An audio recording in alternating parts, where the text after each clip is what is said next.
During a family dinner, my sister took my 5-year-old daughter to the store to buy her a birthday gift. When she returned alone, I asked where my daughter was and she sneered, "Oh, sorry, I must have forgotten her at the store." My mother backed her up, "Don't worry, you'll find her there eventually."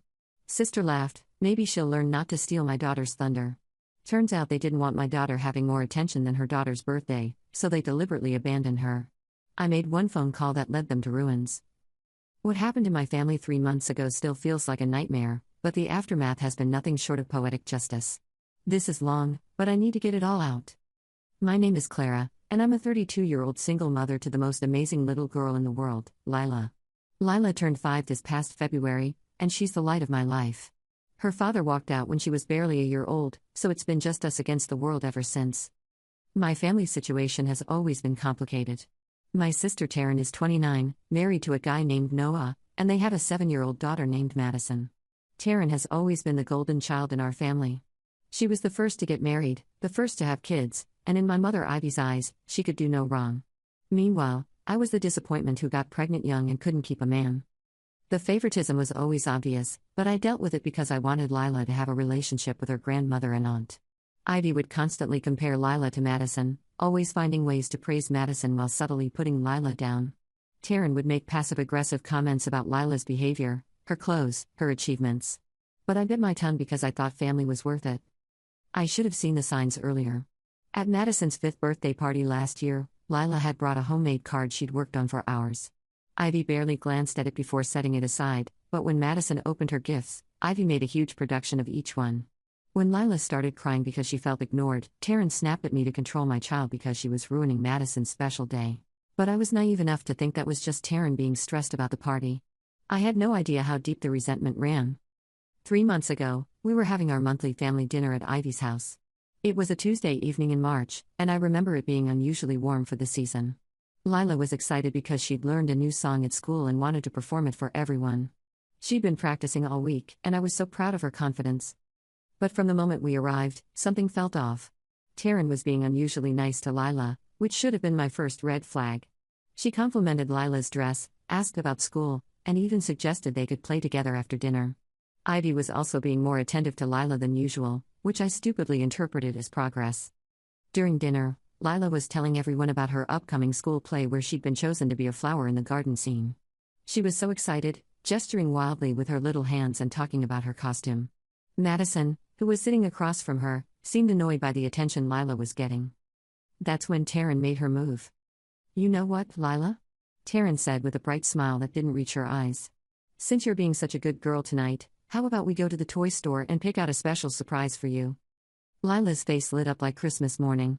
"Really? Can we, Mommy?" I hesitated. Something felt wrong, but I couldn't put my finger on it. "I don't know, it's getting kind of late." "Oh, come on, Clara," Ivy chimed in. "Let Taryn do something nice for Lila. The store's only 10 minutes away, and they'll be back before you know it." Taryn was already standing up, grabbing her purse. "It'll be fun, won't it, Lila? Just us girls?" Lila was practically bouncing in her seat. "Please, Mommy? Pretty please?" Against my better judgment, I agreed. "Okay, but just for a little while. And Lila, you need to stay close to Aunt Taryn the whole time." "I will. I promise." Lila threw her arms around me before running to Taryn's side. They left around 7:30 p.m. I stayed behind with Ivy, Noah, and Madison, cleaning up dinner and making small talk. Noah seemed uncomfortable, which I now realize was because he knew what was coming. Madison was unusually quiet, playing with her toys in the corner. An hour passed. Then another 30 minutes. I started getting worried and called Taryn's phone, but it went straight to voicemail. When I mentioned my concern to Ivy, she just waved me off. You know how Taryn is when she's shopping. She probably lost track of time. But by 9:30 p.m., I was in full panic mode. Lila had never been away from me this long without me knowing exactly where she was. I called Taryn again. Nothing. That's when Taryn finally walked through the front door. Alone. The silence in the room was deafening. I looked behind her, expecting to see Lila's little figure, but there was nothing. Taryn had a shopping bag in her hand and was acting completely normal, like nothing was wrong. "Where's Lila?" I asked, my voice barely above a whisper. Taryn looked at me with this expression I'll never forget. It was pure malice disguised as casual indifference. She sneered at me and said, "Oh, sorry, I must have forgotten her at the store." I felt like I'd been hit by a truck. What do you mean you forgot her? Where is my daughter, Taryn? That's when Ivy spoke up, and her words cut through me like a knife. Don't worry, you'll find her there eventually. I stared at my mother in complete disbelief. This was her granddaughter we were talking about. My 5-year-old little girl was missing, and they were acting like it was no big deal. Taryn laughed. Actually laughed. Maybe she'll learn not to steal my daughter's thunder. That's when it hit me. This wasn't an accident. This wasn't Taryn being forgetful or irresponsible. This was deliberate. They had planned this. What are you talking about? I demanded, my voice rising. Taryn's mask finally slipped completely. You want to know the truth, Clara? We're sick of Lila always trying to be the center of attention. Every family gathering, every dinner, every event, it's always about Lila and her latest achievement or her cute little stories. Madison barely gets a word in edgewise because everyone's too busy fawning over precious Lila. I couldn't believe what I was hearing. She's a 5-year-old child. She's just excited to share things with her family. And Madison is my daughter. Taryn screamed back. But does anyone care about what she has to say? No, because Lila's always stealing the spotlight with her dramatic little performances. Ivy nodded in agreement. Taryn's right, Clara. Lila is very attention-seeking. It's not healthy for Madison to always be in her shadow. So you abandoned my daughter at a store? I was shaking with rage and terror. She's 5 years old. She must be terrified. She's fine, Taryn said dismissively. The store employees will take care of her until you get there. Consider it a lesson in humility. Noah finally spoke up, his voice quiet and ashamed. Jess, this is going too far. She's just a kid. Stay out of this, Noah, Taryn snapped. This is between me and my sister. I grabbed my purse and keys, my hands trembling. Which store? Tell me which store right now. Target on Maple Street, Taryn said casually, like she was giving directions to a restaurant. I ran out of that house faster than I'd ever run in my life. The drive to Target felt like an eternity. I kept imagining Lila scared and alone, looking for me, not understanding why her aunt had left her. The guilt was crushing me. I should have trusted my instincts. I should have said no. When I got to Target, I found Lila in the customer service area, crying her eyes out. A kind employee named Patricia had been staying with her, trying to keep her calm. Lila ran into my arms the moment she saw me, sobbing into my shoulder. Mommy. Aunt Taryn said she was going to get the car, but she never came back. I waited and waited. My heart broke into a million pieces. Through her tears, Lila told me what had happened. Taryn had taken her to the toy aisle, told her to pick out something she liked, and then said she was going to pull the car around to the front of the store. She told Lila to wait by the customer service desk and that she'd be right back. That was 2 hours ago. Patricia, the Target employee, was amazing. She'd stayed past her shift to make sure Lila was okay, and she'd been trying to call the number Taryn had given her, which turned out to be fake. She'd also called the police, which is when I learned that what Taryn had done wasn't just cruel, it was illegal. The police officers who responded were Officer Nate Drummond and Officer Thompson. They took my statement and Lila's statement, and they were both visibly angry when they heard what had happened. Officer Nate Drummond had a daughter Lila's age, and I could see the fury in his eyes when Lila described how scared she'd been. Ma'am, what your sister did is called child abandonment, Officer Nate Drummond explained. It's a felony in this state, especially with a child this young. We need to go speak with her immediately. I followed the police back to Ivy's house. When we walked in, Taryn was sitting on the couch like nothing had happened, scrolling through her phone. Ivy was in the kitchen making coffee. The normalcy of it all made my blood boil. Taryn Williams? Officer Thompson asked. Yes? Taryn looked up, confused. You're under arrest for child abandonment and endangering the welfare of a minor. The look on Taryn's face was priceless. She went from confused to shocked to terrified in about 3 seconds. What? I don't understand. I didn't abandon anyone. Ma'am, you left a 5-year-old child alone at a store for over 2 hours. That's child abandonment. Ivy came rushing in from the kitchen. Officers, there must be some mistake. Taryn would never hurt a child. She's a mother herself.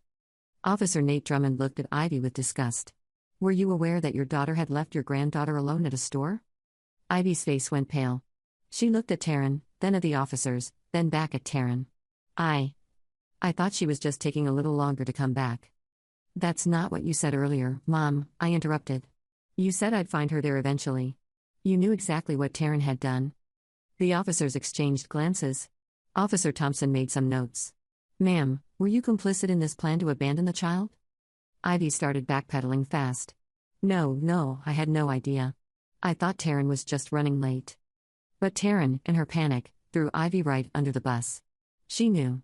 She was part of it. We all agreed that Lila needed to learn some humility. Noah was standing in the corner, looking like he wanted to disappear. Madison was upstairs, hopefully asleep and unaware of the chaos downstairs. Both Taryn and Ivy were arrested that night. Noah called his lawyer, and I called mine. Lila and I went home, and I held her all night while she slept, still unable to fully process what had happened. Over the next few weeks, the full scope of what had happened became clear. The police investigation revealed that this hadn't been a spur-of-the-moment decision. Taryn had been planning this for weeks, possibly months.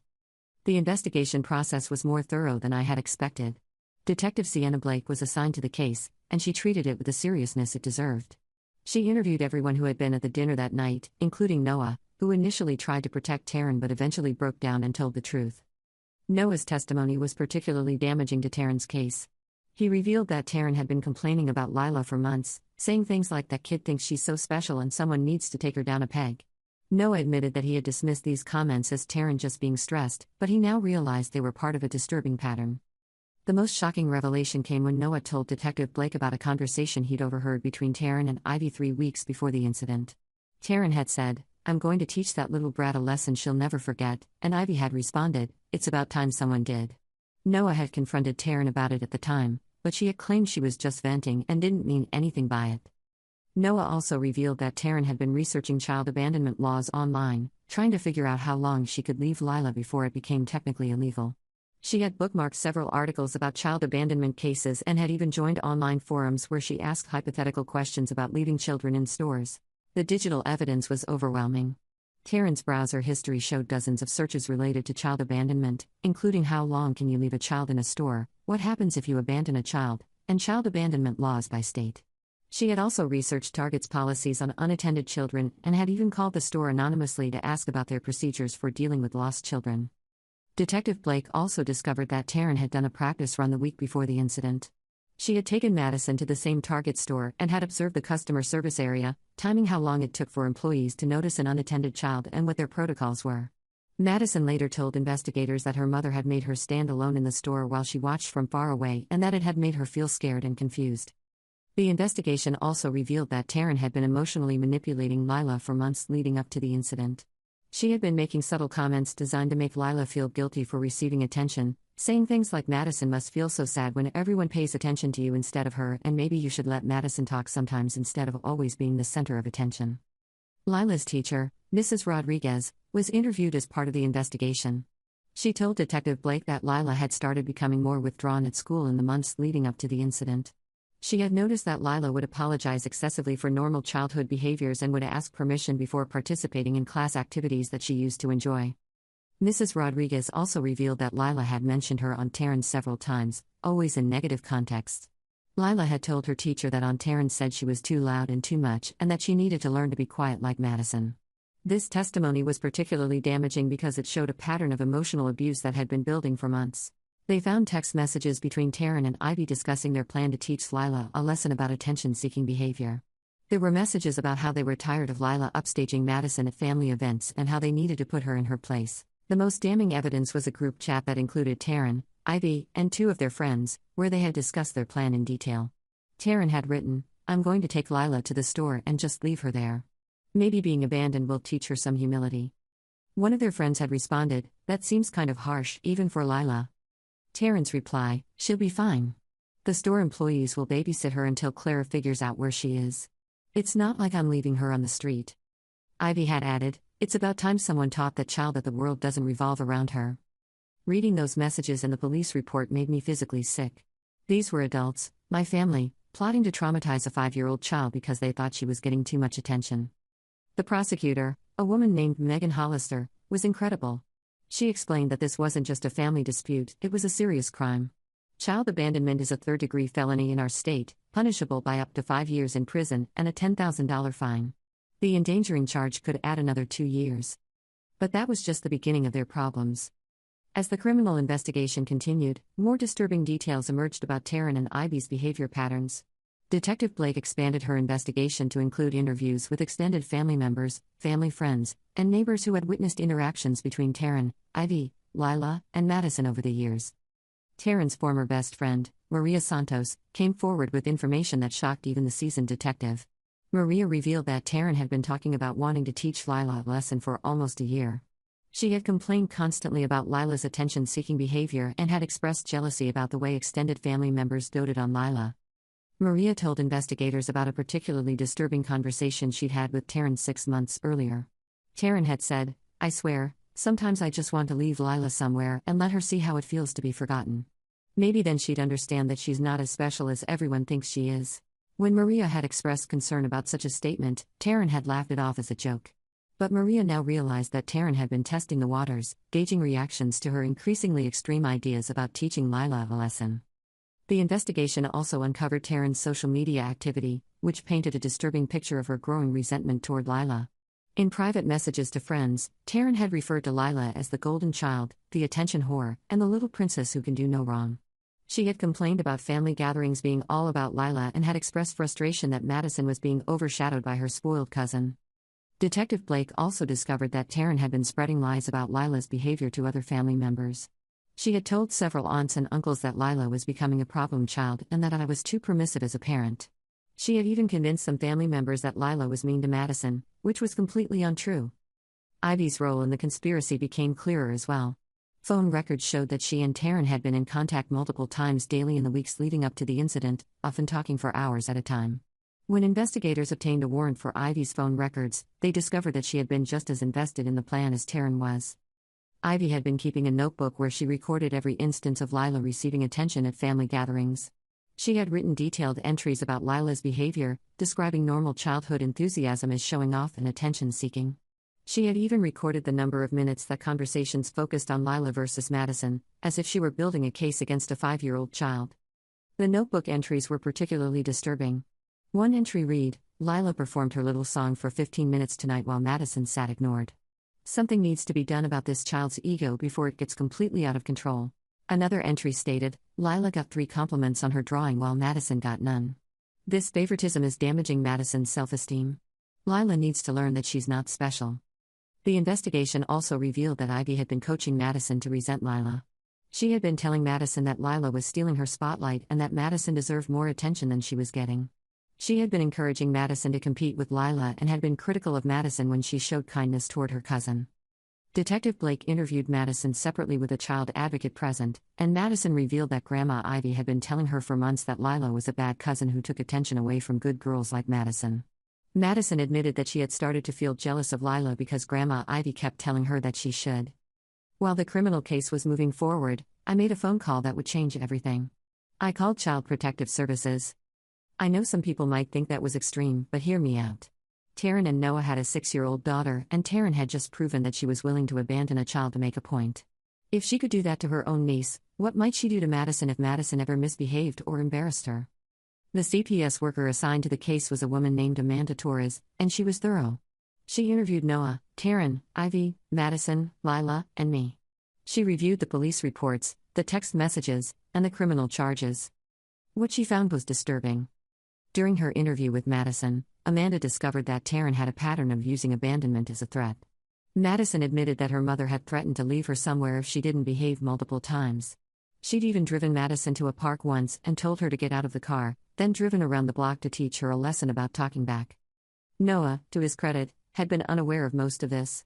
He worked long hours and traveled frequently for his job, so he missed a lot of the day-to-day interactions between Taryn and Madison. When Amanda showed him the evidence, he was horrified. Amanda also interviewed Madison's teachers, who reported that Madison had been exhibiting signs of anxiety and had mentioned being afraid of being left behind if she wasn't good enough. One teacher noted that Madison had cried when her mother was late picking her up from school, saying she thought she'd been forgotten like her cousin Lila. Based on her investigation, Amanda recommended that Madison be temporarily removed from Taryn's custody pending a full court hearing. The family court scheduled an emergency hearing for 3 days later and agreed to place Madison in Noah's temporary custody while the situation was evaluated.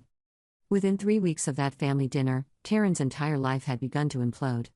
Noah filed for divorce and was granted temporary custody of Madison after the emergency court hearing. He moved out of their house and into a temporary apartment while he looked for a permanent place. Madison was placed in therapy to deal with the emotional abuse she'd suffered. Taryn was charged with child abandonment, endangering the welfare of a minor, and after the CPS investigation, additional charges of emotional abuse and making terroristic threats against a child. Her bail was set at $50,000, which Ivy couldn't afford to pay even if she wanted to. Ivy was charged as an accessory to child abandonment and endangering the welfare of a minor. Her bail was set at $25,000. She had to mortgage her house to pay for both her and Taryn's legal fees. But the financial problems were just beginning. Noah owned a small but successful marketing company, and Taryn had been the business manager. When the news of her arrest became public, 3 of Noah's biggest clients dropped him immediately. They didn't want to be associated with someone whose wife had abandoned a child. Noah's business lost about 60% of its revenue overnight. Taryn worked as a dental hygienist at a popular family practice. When the partners at the practice learned about the charges, they placed her on immediate administrative leave pending the outcome of the case. The State Dental Board also opened an investigation into her license, citing the child endangerment charges as evidence of moral turpitude. Ivy worked as a substitute teacher in the local school district. When the district learned about her arrest, they terminated her immediately and banned her from any future employment with the district.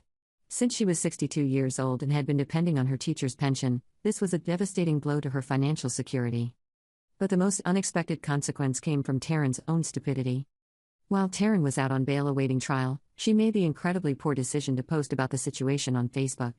Against her lawyer's explicit advice, she wrote a long post claiming that she was being persecuted for trying to teach a spoiled child a lesson and that the charges against her were ridiculous. She wrote, "I can't believe I'm being arrested for leaving my niece at a store for a couple of hours. Kids these days are so coddled. When I was little, we walked to school by ourselves and nobody called the police. Now you can't even discipline a child without everyone freaking out. My niece needed to learn that she can't always be the center of attention, and sometimes that means experiencing a little discomfort. I was trying to help her become a better person, and this is the thanks I get." The post went viral in the worst possible way. Screenshots of Taryn's post were shared thousands of times, with people expressing outrage at her complete lack of remorse. Someone started a Change.org petition calling for her to receive the maximum sentence. Local news stations picked up the story. Taryn's post was also forwarded to the prosecutor's office, where Megan Hollister used it as evidence that Taryn showed no remorse for her actions and posed a continued risk to children. At a subsequent bail hearing, this significantly hurt Taryn's chances of maintaining her current bail conditions. Noah was horrified by the post. His lawyer advised him to make a public statement distancing himself from Taryn's actions, which he did. He issued a statement saying that he was appalled by his wife's behavior and that he was committed to protecting his daughter from any further harm. The viral post also led to Taryn's bail conditions being modified. At a hearing 2 weeks after her Facebook post, the judge increased her bail amount and imposed additional restrictions, including supervised visitation only with Madison and a prohibition on using social media. Taryn's criminal trial began 8 months after the incident. The prosecution had a strong case with the text messages, the witness testimony from the target employee, Lila's testimony, given in a closed session with a child advocate, and Taryn's own Facebook post. Taryn's lawyer tried to argue that she had intended to come back for Lila but had gotten distracted and lost track of time. This argument fell apart when the prosecution presented the text messages showing the premeditation and Taryn's own statement to the police that she had deliberately left Lila as a lesson. The jury deliberated for less than 3 hours before returning guilty verdicts on all charges. Taryn was sentenced to 4 years in prison, 3 years of probation, and ordered to pay $15,000 in fines and restitution. She was also ordered to have no contact with Lila until Lila turns 18. Ivy's trial was separate but equally devastating. Her lawyer tried to argue that she was just following Taryn's lead and didn't understand the severity of the situation. But the text messages showed that she was an active participant in planning the abandonment. Ivy was convicted of accessory charges and sentenced to 18 months in prison and 2 years of probation. She was also ordered to pay $8,000 in fines and restitution. While the criminal cases were proceeding, I also filed a civil lawsuit against both Taryn and Ivy for emotional distress, negligent supervision, and intentional infliction of emotional harm. My lawyer, David Kim, was confident that we had a strong case. The civil trial revealed even more disturbing details about Taryn and Ivy's motivations. During depositions, it came out that they had been resentful of Lila since she was born because she was getting too much attention from extended family members who thought she was cute. Taryn admitted under oath that she had deliberately planned activities to exclude Lila from family events. She had convinced Ivy to have Madison's birthday parties at venues where children under 6 weren't allowed, knowing that Lila couldn't attend. She had also spread rumors among extended family members that I was a helicopter parent who was raising Lila to be entitled and demanding. The civil case ended with a settlement of $85,000, primarily from Noah's business insurance policy that covered family member liability. The money was placed in a trust for Lila's education and therapy. Meanwhile, Noah was fighting for full custody of Madison. Taryn's lawyer argued that she should be allowed supervised visitation once she completed her sentence, but Noah's lawyer presented evidence of a pattern of emotional abuse and abandonment threats. The family court judge was not sympathetic to Taryn's case. Judge Ellen Dorsey noted that Taryn had shown a disturbing pattern of using abandonment as a tool of control, and that her actions demonstrated a fundamental inability to prioritize the welfare of children over her own emotional needs.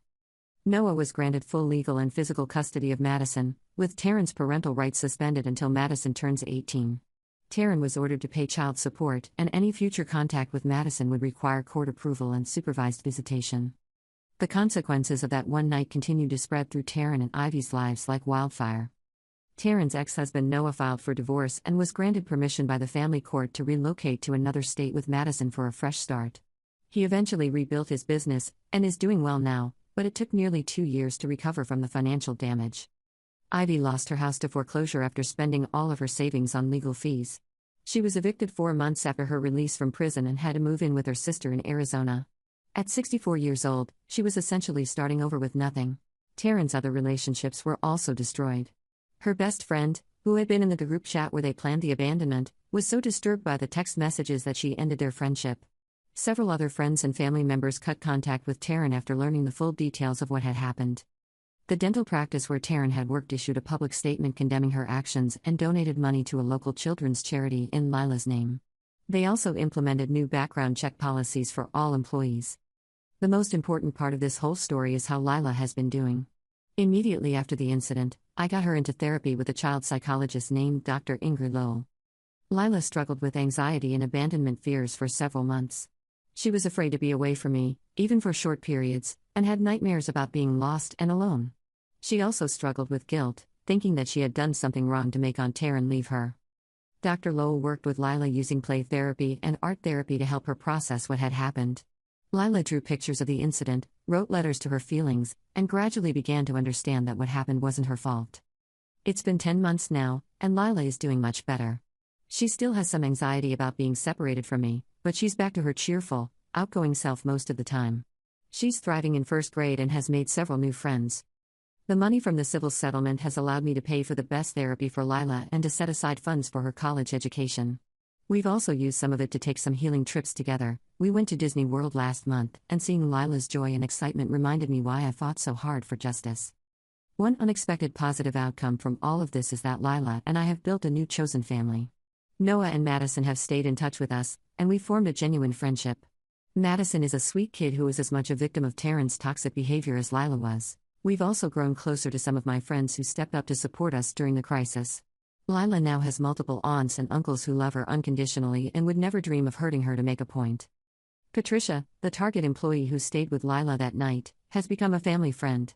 She checks in on Lila regularly and has told her repeatedly that she's proud of how brave Lila was that night. Lila draws her pictures and considers Patricia one of her heroes. Looking back on everything that's happened, I've learned some hard but valuable lessons. First, trust your instincts. I knew something felt wrong when Taryn offered to take Lila to the store, but I ignored that feeling because I wanted to believe that my family cared about Lila's well-being. I should have listened to my gut. Second, chosen family is often stronger than blood family. The people who have stood by Lila and me through this crisis are the ones who truly matter. DNA doesn't obligate anyone to love you, and love doesn't obligate you to tolerate abuse. Third, actions have consequences, even when people don't think they'll get caught. Taryn and Ivy thought they were teaching Lila a harmless lesson, but they destroyed their own lives in the process. The criminal charges, the civil lawsuit, the custody loss, the financial ruin, all of it could have been avoided if they had just treated a 5-year-old child with basic human decency. Fourth, standing up for your child is always worth it, even when it's difficult. Some people have criticized me for destroying the family by pressing charges and calling CPS. But Lila's safety and well-being are more important than maintaining relationships with people who would deliberately harm her. As I write this, Taryn has been in prison for 6 months, and has about 3.5 years left on her sentence. Ivy was released from prison 4 months ago and is living with her sister in Arizona. She's working part-time at a grocery store and struggling to rebuild her life. Neither of them has attempted to contact Lila or me, which is probably for the best. Lila asks about them occasionally, but she doesn't seem to miss them much. She's more focused on her friends, her school activities, and our weekend adventures. Noah and Madison are doing well in their new city. Madison is in therapy and making good progress. She's a bright, creative kid who deserves so much better than the mother she was born with. As for me, I'm doing better than I've done in years. Cutting toxic people out of our lives has been incredibly freeing. Lila and I have a peaceful, happy home filled with people who genuinely care about us. People often ask me if I regret making that call to CPS. The answer is absolutely not. That one phone call led to Madison being removed from an abusive situation, Taryn and Ivy facing consequences for their actions, and our family finally being free from their toxicity. Sometimes the right thing to do is also the hardest thing to do. But protecting children, all children, not just your own, is always worth the fight. Taryn and Ivy thought they were teaching Lila a lesson about humility, but instead they learned their own lesson about consequences. They lost everything: their freedom, their family, their financial security, their reputation, their relationships, because they decided to traumatize a 5-year-old child. Lila didn't need to learn humility. She was already a kind, loving, generous child who brought joy to everyone around her. The people who needed to learn lessons were the adults who were supposed to protect her but chose to hurt her instead. That one phone call led them to ruins, and I don't feel guilty about it for a second. Lila deserved justice, Madison deserved protection, and other children deserve to be safe from Taryn and Ivy's toxic behavior. If you're reading this and you recognize yourself in Taryn or Ivy's behavior, please get help. Children are not responsible for managing adult emotions or egos. They don't deserve to be punished for being joyful, excited, or confident. They don't deserve to be abandoned, threatened, or emotionally abused because adults are jealous or resentful. And if you're reading this and you recognize yourself in my situation, please know that you're not alone. Family dysfunction and favoritism can be incredibly damaging, but you have the power to break the cycle. Your children deserve to be protected, even if that means protecting them from other family members. Lila is now 6 years old, and she's thriving. She's confident, creative, and kind. She lights up every room she enters, and I'm so proud to be her mother.